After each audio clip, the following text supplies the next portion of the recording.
விருதுநகர் மாவட்டம் ஸ்ரீவில்லிபுத்தூரில் பக்கத்து வீட்டு பெண்ணை கொலை செய்த கணவன் மனைவி கைது செய்யப்பட்டுள்ளனர். 3.5 சவரன் நகைக்காக நடத்தப்பட்ட கொடூர கொலையின் பின்னணி என்ன? விருதுநகர் மாவட்டம் ஸ்ரீவில்லிபுத்தூர் அருகே உள்ள படிக்காசு வைத்தான்பட்டி ஊராட்சி வஉசி நகர் பகுதியில் வசித்து வருபவர் கணேசன். இவர் மின்வாரியத்தில் ஹேங்மேன் வேலை செய்து வருகிறார். கணேசனின் மனைவி 25 வயதான கலைச்செல்வி. செவ்வாய்க்கிழமையன்று கணேசன் வேலைக்கு சென்றுவிட்ட நிலையில் கலைச்செல்வி வீட்டில் தனியாக இருந்துள்ளார். வழக்கம்போல் கணேசன் பணி முடிந்து நள்ளிரவில் வீட்டிற்கு வந்தபோது வீட்டிற்குள் மனைவி கலைச்செல்வி கழுத்தில் காயத்துடன் உயிரிழந்த நிலையில் கிடந்துள்ளார்.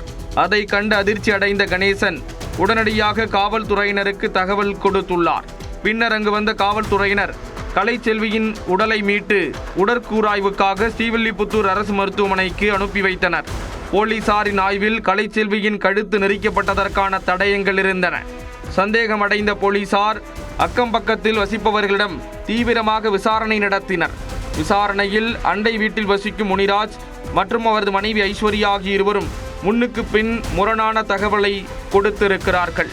இருவரையும் காவல் நிலையம் அழைத்து சென்று விசாரணை நடத்தியதில் பல திடுக்கிடும் தகவல்கள் வெளியானது.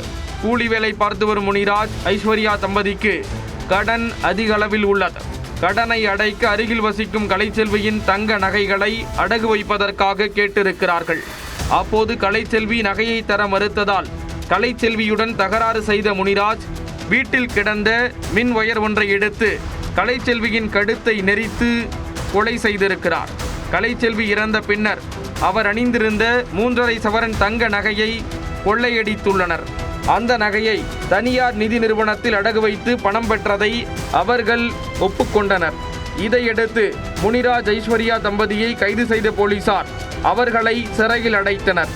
கடன் சுமையை தீர்க்க பக்கத்து வீட்டில் வசித்த இளம் பெண்ணின் கழுத்தை நெரித்து கொலை செய்து அவர் அணிந்திருந்த நகையை கொள்ளையடித்து சென்ற சம்பவம் அப்பகுதியில் அதிர்ச்சியை ஏற்படுத்தியுள்ளது.